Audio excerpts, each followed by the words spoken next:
نامه به فیلمون باب 1.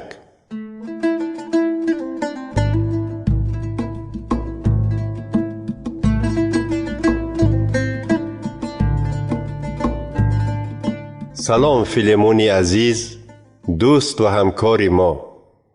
من پاولوس که به خاطر عیسی مسیح زندانی هستم، همراه برادر ما تیماتیوس به تو و جماعت خانگیت، به خواهر ابشیه و همسر ما ارخیپوس، فیض و مهربانی و صلح و آسایشتگی پدر ما خدا و خداوندمان عیسی مسیح را خواهانیم. تو را در دعاهایم به یاد آورده دائما خدایم را شکر می گویم، زیرا شنیدم که به تمام خلق خدا محبت نشان می دهی و به خداوند عیسی مسیح با وفا هستی. بگذار ایمان تو که در برادری دیده می شود، فهمیش تو را درباره همه برکت هایی که در مسیح داری افزون نماید.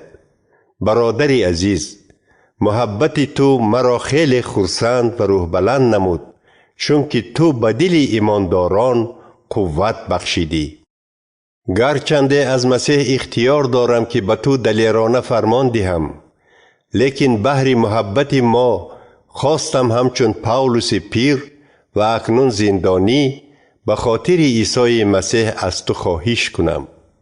خواهشم درباره آنیسیموس است که در زندان به واسطه من ایمان آورد. پیش آنیسیموس به تو در کار نبود، لیکن حالا به هر دویمان هم در کار است. او را به تو گویا با جان خود برمیگردانم. خیلی میخواستم در نزدم باشد و هنگامی که برای خوشخبر زندانی هستم به جای تو به من خدمت کند، اما بیرازگی تو این کار را کردن نخواستم، تا که نیکیت نه از روی مجبوری بلکه با خواست خودت باشد. شاید برای همین آنیسیموس به مدت از تو جدا کرده شده بود که سپس تا ابد با تو ماند.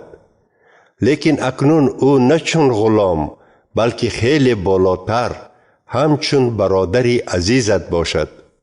برای من آنیسیموس خیلی عزیز است، لیکن برای تو او همچون کارگر و پیرو مسیح عزیزتر است. اینک اگر مرا شریک خود دانی، او را طور قبول نما که گویا مرا قبول می کرده باشی. هر ضرری که به تو رسانده است یا هر چیزی که قرضدار شده است، من به سر خود می گیرم. من پاولوس خودم به تو می نویسم که قرضهای او را بر می گردانم، اگرچه می توانستم گویم که خود تو با بود شدت از من قرضدار هستی. بله برادر، می خواهم به خاطر خداوند از تو فایده بینم. دلم را در مسیح قوت بخش. دلم از تو پر است که گپ مرا به زمین نمی گذاری. من می دانم که تو از گفتم بیشتر می کنی، از همین سبب به تو می نویسم.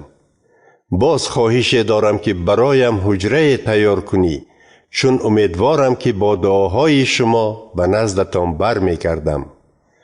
اپافراس که به خاطر عیسی مسیح با من زندانی است، به تو سلام می رساند. اینچنین سلام به تو از همکارانم مرقس، اریسترخوس، دیموس و لوقا. بگذار فیض و مهربانی خداوند عیسی مسیح با روح شما باشد.